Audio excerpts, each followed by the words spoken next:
So I'll get straight to the point. This evening I'm going to be talking about the Hydra rocket. So, in regard to what a rocket is, first off. So, how it differs from a missile. A rocket is more basic. So, a rocket uses all of its fuel upon launch, whereas a missile uses multiple propellant systems. So it will have a primary, I guess you'd say, launch system, and then it will have a secondary system for maneuvering, for cruising, that sort of thing, which may be an engine, or it may be a secondary fuel system. So anyway, Hydra is an unguided rocket in its sort of original form, used in an air-to-ground role, as most rockets are, because that's where they're most, I guess, impactful. And notably, it's currently used on the UK Apache model. Maybe used on the US Apache model as well. Anyway, effectively, in regard to its launch process, so it will launch using some sort of propellant, which is within the shell itself, and then fins will extend and it will be launched down to the ground target. Generally, it's launched from a rocket pod. In fact, necessarily, it is launched from a rocket pod, which will house several rocket units, which can be launched, and often are launched, simultaneously to achieve maximum impact. So, in regard to the sort of background, before I get into the main topic of this video, for the background on Hydra, I'm not going to talk too much at all about the history, but I am just going to mention, that is my dad sneezing, that its only real competitor is the CRV-7, the Canadian CRV-7. In regard to specifications, it's difficult to necessarily say, because that's sort of the bulk of what I'm going to be talking about in this video, is the customization ability and the sort of function interchange that can be used with rockets. So, for the average sort of run-of-the-mill rocket, and obviously it's dependent on warhead and a lot of other things, it's about 25 pounds heavy. Generally, they're 41.7 inches. They have a 2.75 inch diameter, a muzzle velocity of 700 meters per second, a firing range of 8,000 meters, and I think a maximum firing range of probably about 2 kilometers more than that, so maybe 10,000 to 11,000 meters as a maximum firing range. Its maximum speed is, I think, 738 meters per second. And it costs, I think in pounds, about 2,368. So you can already see, given that it doesn't have secondary stage propulsion, and also given that, you know, it doesn't necessarily require the same guidance systems that missiles may use, it's far cheaper than other missile alternatives for ground strike. But obviously this price will change based on the variant, the warhead, what you equip. Anyway, in regard to what it can be equipped on, what the rocket pods can be attached to, you've got some pretty famous examples. So, the Cobra and the Super Cobra of the US, the US Viper, I think it's European, and developed by Mangusta, the T12980AK, the Eurocopter, and the Apache across pretty much all models, which is probably what I'd say it's most famous for, use on the Apache. In regard to sort of attack planes, Fighting Falcon, the Harrier II, the A-10 Thunderbolt, which is the Warthog, and, you know, plenty of notable platforms there. So it's used for either attack helicopters or attack aircraft. And really it is a staple of air-to-ground attack because, you know, it's fairly inexpensive to use in comparison to missile alternatives, and it's significantly more impactful than using, you know, chain guns. So, what I really want to talk about for the bulk of this video is customizability. So, for rockets, it's not simply sort of one and done. while we may say there are only two competitors, that being Hydra and the Canadian CRV-7, you can change a lot about this rocket unit itself. So you can change the motor, you can change the fuse, you can change the warhead, and that's incredibly important in changing its function and creating a synergy in a rocket pod, which can be used for multiple functions. So not only can you use many rockets in conjunction of different kinds to achieve a brilliant impact, but you can also change warhead depending on the mission, depending on, if you have a specific target in mind, general use, that sort of thing. And you can equip multiple at the same time. So effectively, through sheer variety and specificity, so both incorporated, you can achieve maximum impact on the target. So, to talk about the motors first, this is for Hydra. As we've sort of said with the differential factor between a missile and a rocket, rocket motors, or rocket fuel, does not burn for the entire time it's flying. So, unlike most ordnances, really, other than gravity bombs. So, for the Hydra, it burns for more or less a second, so it really does just occur precisely at launch. Given that it's unguided, one has to maneuver the vehicle it's being launched from, that being the aircraft that it's being launched from, into correct position for it to achieve good impact. What this has sort of meant is that given you have this large burst of propulsion at the beginning of its journey, is you get this massive sort of, or massive in comparison to other sort of smaller munitions, a large orange flash from the exhaust being very fuel rich due to the short combustion window. And this produces a bright orange flash. So they've sort of come up with ways to fix this, because not only does this make this, does it make the vehicle that it's being fired from a pretty visible target, but it also means that you can have issues with sort of secondary explosions within the fuel because the exhaust, because it is so fuel rich. So it continues to combust even after it's gone, which can, create issues with, I guess, air intakes, those sorts of things. So for the basic Hydra, there are 7 major engine variants. So it starts at 0, ends in 6. 0, 1, 2, 3, 4, 5, 6. In regard to the more notable ones, 0 is the universal motor. So that will be what it is, installed with upon arrival. I think, Mod 4 reduces the exhaust gases. So this thing I was talking about before, this bright orange glow, which can, cause engine issues, what it aims to do is it aims to reduce that bright orange flash. So it does this using salt rod technology.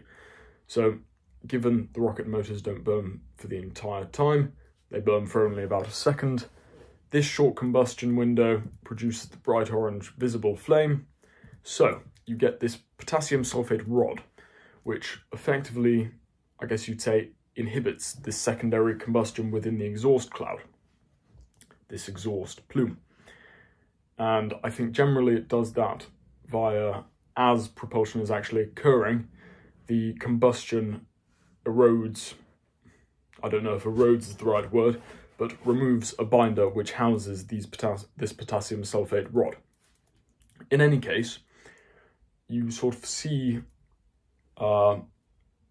improvements within the motor. And what we could sort of see from that is that Mod 4 is certainly better than Mod 0, but it's all about balancing that with cost efficiency, because rockets are inherently really quite cost efficient. So it really does depend. Their customizability does depend upon their function within a specific fighting force. So the warfighter gets to choose, I guess, how cost efficient they're going to be, how frequently they'll be used, and what impact they're meant to have. and, you know, how important they are as an overall component of impact force. So you've got another modification to the engine, mod 6, which reduces the likelihood of this secondary combustion from the exhaust plume occurring within the aircraft's engine, because it gets sort of brought into the fuel tanks as launch occurs. This is mainly for Apache variants.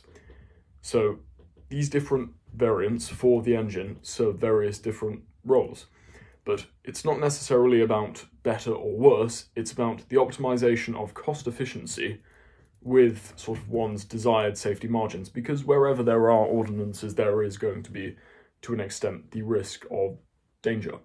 That is really inherent because it is meant to be a dangerous thing when it blows up on the other end. In regard to warhead customization, the warhead customization, I guess it falls into 4 categories, I'd say. So the first is sort of training warhead. That includes inert warheads, which is, you know, pretty much just concrete. Then what I probably dub assistance warheads, so those that are used for non-impact value, they're used for tactical use by other troops on the ground or other aircraft, other vehicles. They're not used in order to destroy something, basically. They're used to assist the fighting force that you are working for. Then there's the sort of unitary warhead with impact detonation, more classical air-to-ground, and then you can get cargo warheads with the potential for airburst attack. So, in regard to how these warheads work, there are 12 different fusing, I guess you'd say, options. Fusing is to say the programmed detonation schedule.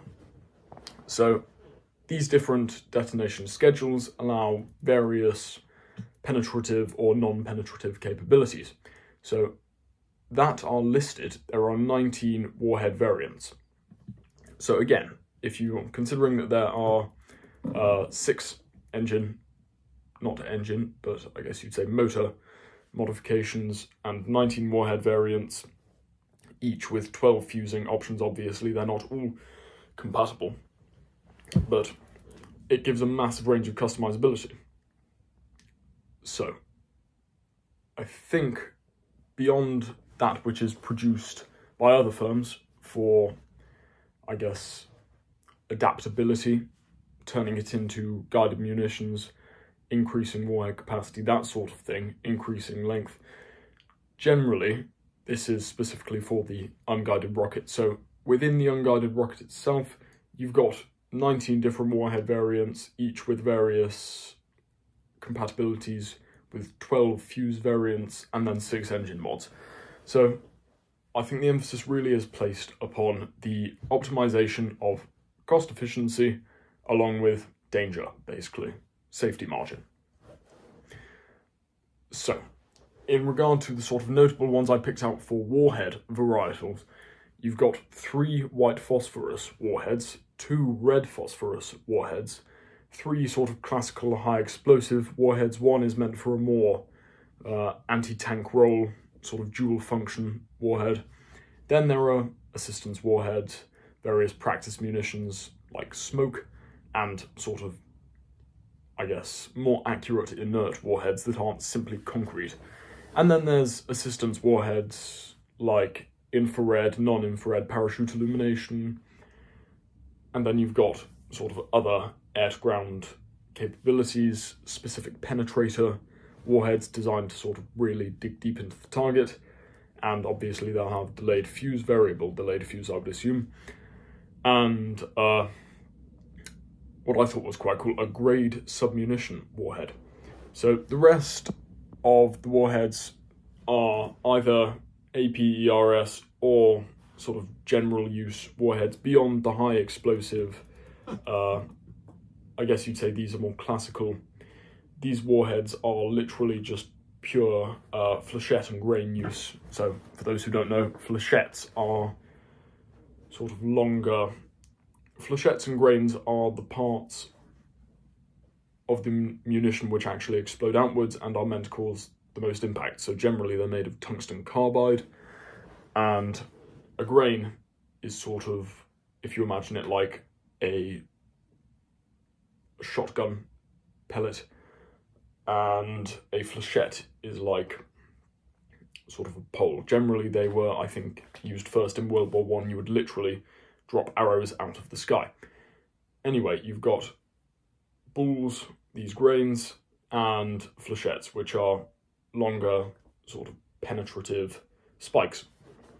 In any case, those are what the other warheads are comprised of, beyond these sort of armor-piercing high explosive ones, although they will have, you know, flechettes and grains as well. Anyway, what I really want to emphasize here is the ability to customize the Hydra unit, and that is really how they best serve their purpose. So, as we've said, if you have it on a rocket pod, you can equip multiple non-uniform units. So if I were to be attacking perhaps an enemy dug in position, you could equip, you know, high explosive warheads along with specialized flechette warheads. Or you could equip both white phosphorus and red phosphorus. My point is they can be used in conjunction with each other, which is an incredibly important thing, because it means you can have different customized warheads with different capabilities, sort of creating this synergy when they actually achieve impact. I think that's probably about it for this video, but I'd also like to talk at some point soon about the various other firms which make not just sort of customizations for the warheads, but those that make it for tactical benefit.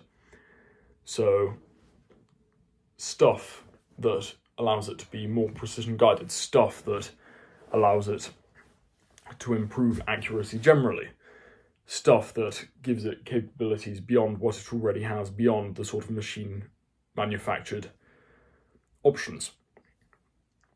So I think that's pretty much where I will leave it here. My brain is a bit gone today, but I think next time I'd like to talk about the BAE Systems APKWS-2 enhancement, which is for Hydra, which allows it to become a precision-guided munition. So that's what I'm going to talk about next time. Thank you.